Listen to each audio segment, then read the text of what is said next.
Assalamualaikum warahmatullahi wabarakatuh. Kali ini kita belajar tematik tema 2 IPA KD 3.3. Cara tumbuhan menyesuaikan diri terhadap lingkungan. Yang pertama yaitu penyesuaian tumbuhan terhadap kondisi lingkungan. Perbedaan ciri setiap jenis tumbuhan merupakan salah satu bentuk penyesuaian diri atau adaptasi. Apa itu adaptasi? Adaptasi adalah kemampuan makhluk hidup untuk menyesuaikan diri terhadap lingkungannya agar tetap bertahan hidup. Berikut beberapa contoh adaptasi tumbuhan. Yang pertama, adaptasi tumbuhan di lingkungan kering, yaitu tumbuhan yang dapat hidup di lingkungan yang memiliki sedikit air atau disebut dengan xerofit. Contohnya yaitu kaktus. Batangnya tebal dan berisi banyak cadangan air.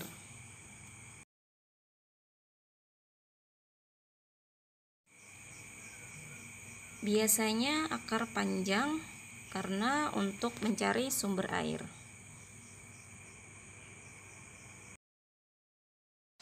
Berikutnya, daun termodifikasi menjadi duri untuk mengurangi penguapan. Dan permukaan batang berlapis lilin untuk mengurangi penguapan. Contoh lainnya seperti pohon kurma, lidah buaya, cocor bebek. Yang kedua yaitu adaptasi tumbuhan di lingkungan berkadar garam tinggi.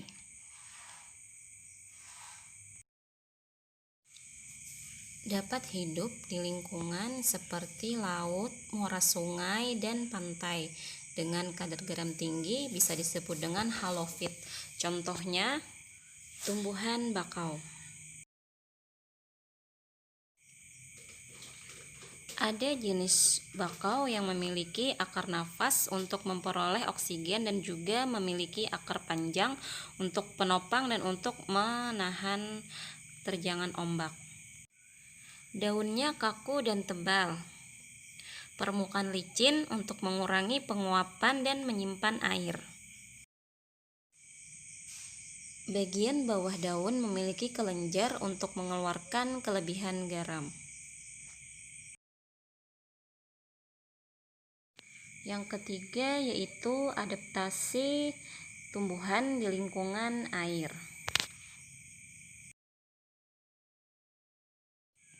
Tumbuhan yang dapat hidup di lingkungan air disebut dengan hidrofit. Contohnya yaitu teratai. Memiliki daun yang lebar yang berfungsi untuk mempercepat penguapan dan juga agar dapat mengapung di permukaan air.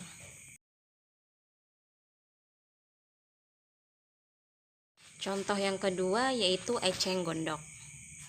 Eceng gondok memiliki pangkal tangkai daun berongga untuk mengapung di permukaan air. Akarnya lebat untuk menjaga keseimbangan. Yang keempat yaitu adaptasi tumbuhan di lingkungan lembab.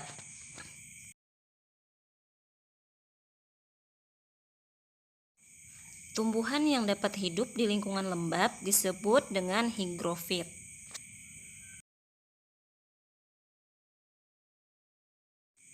Contohnya yaitu tumbuhan begonia dan tumbuhan paku. Penguapan terjadi dengan lambat. Air dikeluarkan melalui struktur khusus pada daun yang disebut stomata air atau hidatoda.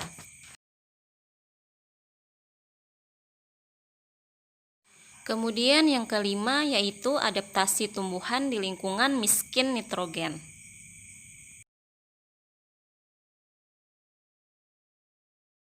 Contoh tumbuhannya yaitu kantong semar,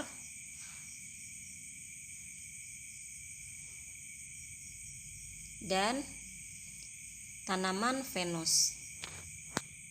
Tumbuhan ini biasanya melakukan penyesuaian diri dengan memerangkap serangga, kemudian mencerna sebagai sumber nitrogen.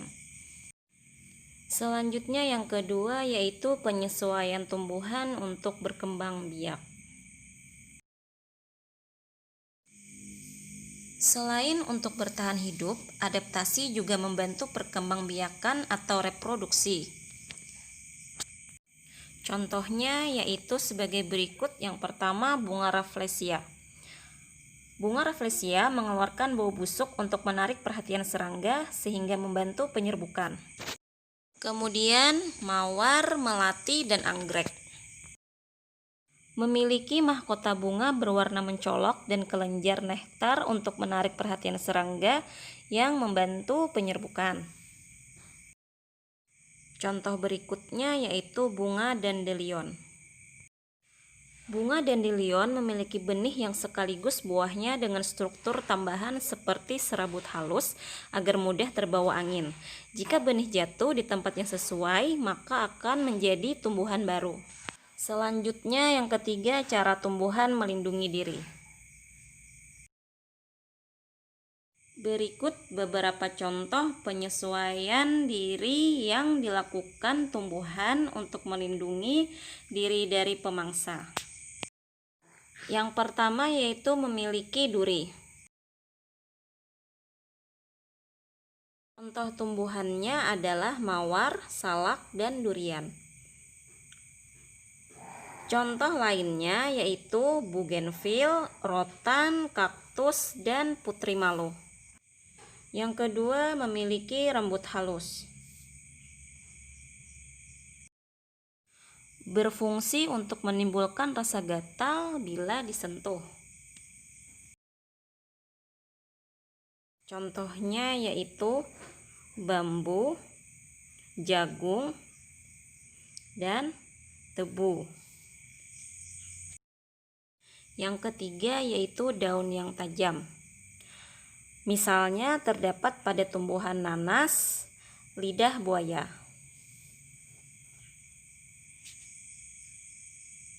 Bahkan juga terdapat pada tumbuhan kaktus. Yang keempat, menghasilkan getah. Contoh tumbuhannya yaitu pepaya, karet, nangka. Tumbuhan ini dapat menghasilkan getah jika tergores dan dapat menempel pada tubuh pemangsa sehingga sulit untuk bergerak. Yang kelima yaitu menghasilkan racun. Contoh tumbuhannya yaitu buah jarak dan kecubung. Kecubung jika dikonsumsi dapat mengakibatkan mual, muntah, sesak nafas, rasa gelisah, mulut terasa kaku, dan halusinasi. Buah jarak mengandung racun yang mematikan bagi pemangsa yang memakannya.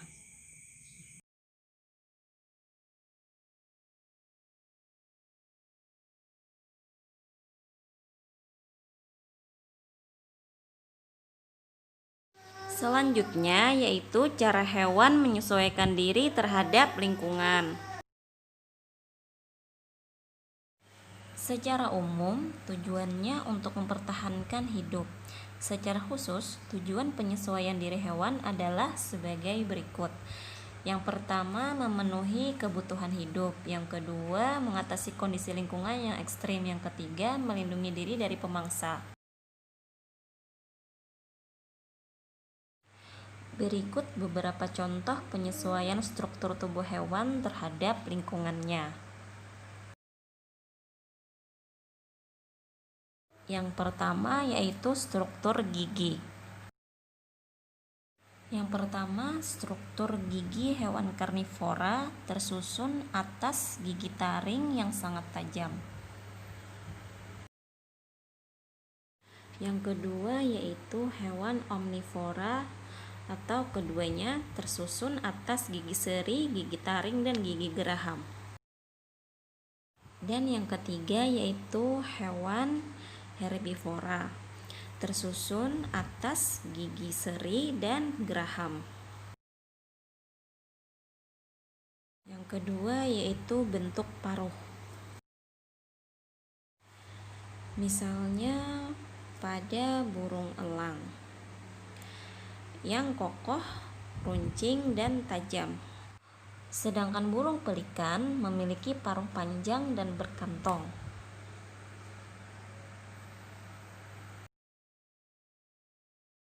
Selanjutnya pada burung pelatuk memiliki paruh runcing dan panjang. Ketiga yaitu bentuk kaki. Selain dipengaruhi oleh jenis makanannya, bentuk kaki burung juga dipengaruhi oleh tempat hidupnya. Misalnya kaki burung elang sangat kokoh dan berkuku tajam. Sedangkan pada burung pelikan memiliki kaki yang berselaput.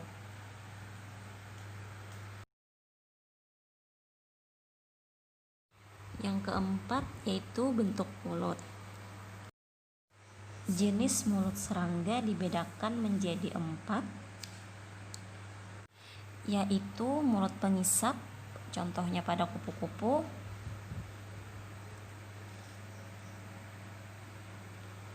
mulut penusuk dan pengisap, contohnya pada nyamuk,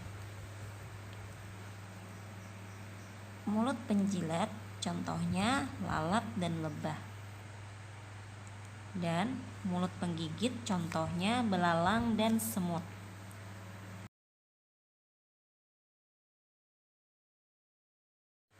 Yang kelima yaitu lidah yang panjang dan lengket.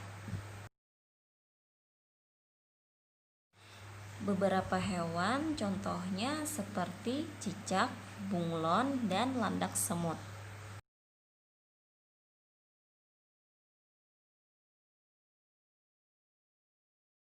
Selanjutnya, cara hewan beradaptasi terhadap kondisi lingkungan tertentu.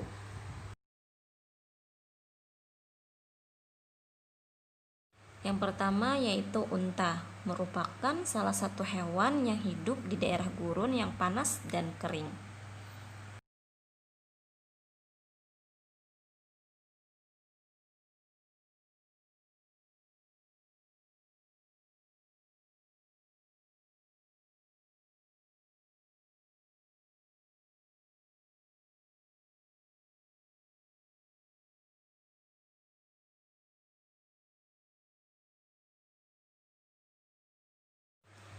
Yang kedua yaitu beruang kutub, hidup di daerah yang sangat dingin di permukaan bumi, yaitu di kutub.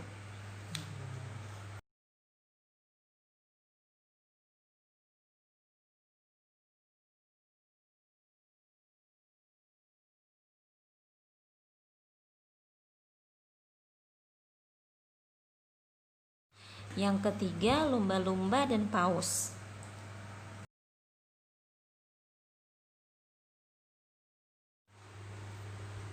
Mereka memiliki kesamaan yaitu hewan mamalia yang hidup di laut dan bernafas menggunakan paru-paru untuk menghirup oksigen dengan muncul ke permukaan. Cara hewan beradaptasi melindungi diri dari pemangsa.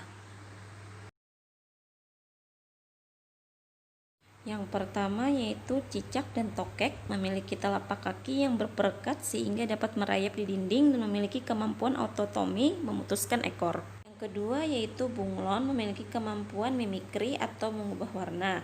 Yang ketiga walang sangit dapat mengeluarkan bau yang menyengat, dan yang keempat landak memiliki rambut seperti duri.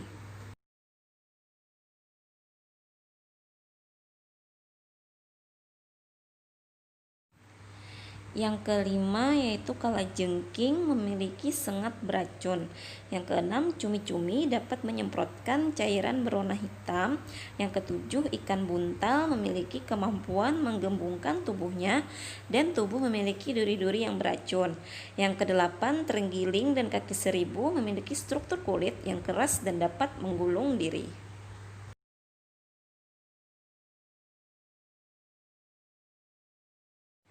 Manfaat adaptasi makhluk hidup bagi manusia dan lingkungan.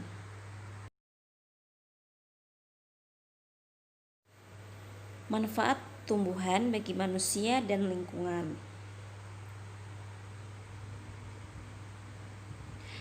Lidah buaya.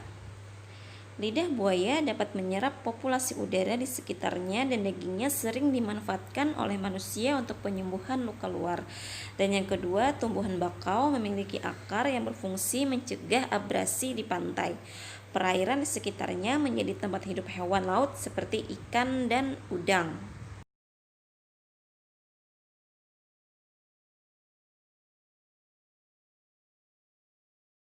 Selanjutnya, manfaat hewan bagi manusia dan lingkungan. Ada cacing dan domba. Cacing tanah menghasilkan kotoran yang dapat membuat tanah menjadi subur. Gerakan cacing membuat tanah berpori yang mampu menyerap air dan nutrisi sehingga tanaman menjadi subur. Sedangkan domba memiliki rambut tebal yang dapat dimanfaatkan manusia sebagai bahan pembuat kain wol untuk dijadikan pakaian hangat. Kotoran domba juga dimanfaatkan sebagai pupuk tanaman. Berikutnya, pelestarian tumbuhan dan hewan berdasarkan lingkungan hidupnya. Ada beberapa contoh tumbuhan dan hewan yang harus dilestarikan agar tidak punah. Yang pertama, pelestarian tumbuhan berdasarkan lingkungan hidupnya. Contohnya yaitu pada tanaman Padma raksasa atau Rafflesia dan tumbuhan cendana. Menetapkan atau mendirikan taman konservasi untuk melindungi tumbuhan langka. Mencari informasinya untuk dipelajari dan tidak boleh merusaknya beserta lingkungan hidupnya. Mengurangi penggunaan tumbuhan tersebut seperti cendana yang digunakan sebagai bahan baku parfum. Kedua, pelestarian hewan berdasarkan lingkungan hidupnya. Contohnya orang utan dan gajah Sumatera. WWF Indonesia dengan pemerintah dalam mengembangkan tata ruang ekosistem untuk habitat orang utan.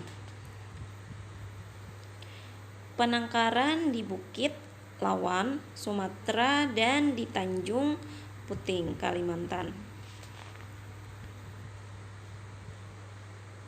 Menetapkan wilayah pusat konservasi gajah Sumatera,